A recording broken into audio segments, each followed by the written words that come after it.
I think many parents, and in particular many Christian parents, they respond to this with a bit of fear perhaps, but it's also somewhat a form of reticence.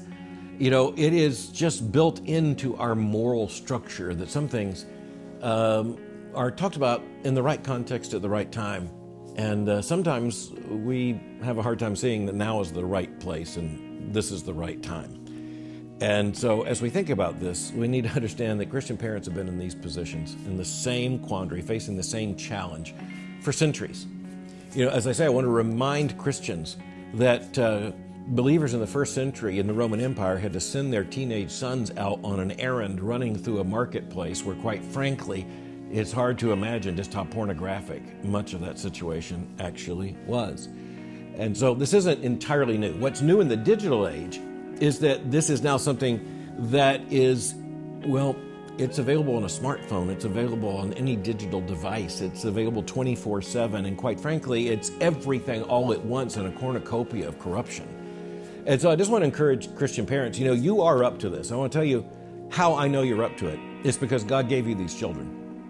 And that means that you bear this responsibility. And I want to remind you, especially as you think about when you first brought your first child, home, you didn't know much about anything.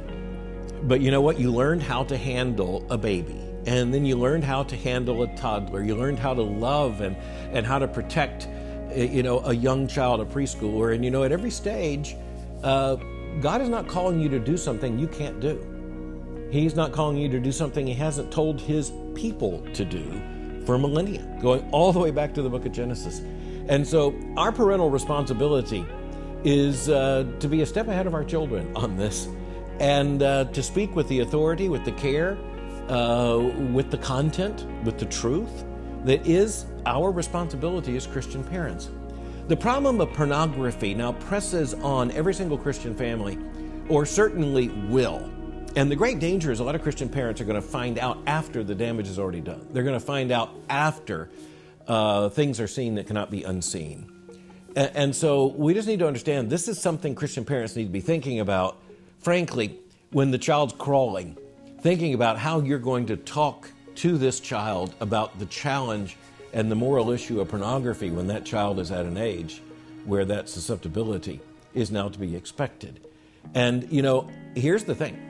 We live in a society that gets to message from every direction all at once. In the digital age, especially with that kind of access to any kind of digital device, everything is available all the time. And because of that, Christian parents have to recognize that even as in a previous generation, they might have been able to detect some things earlier.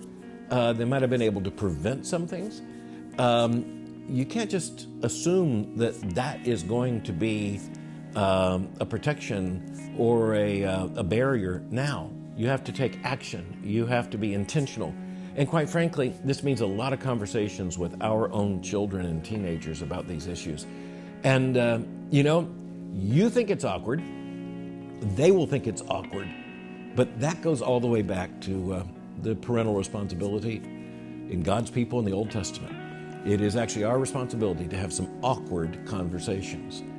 A part of our responsibility is to protect our children, even when that creates some situations that really test our comfort zone. But in this, I have never known a Christian parent. In my long years of working with parents and families, I've never known a Christian parent who said, I talked about this in a way that I wish I hadn't. I wish I'd just kept my mouth shut and not talked about this and avoided an awkward conversation. I want to tell you, instead, it's Christian parents who say, how I wish I had had this conversation when I had the opportunity. How I wish I'd prepared myself for not only a conversation, but for continuing conversations with my own son, with my own daughter, my own children.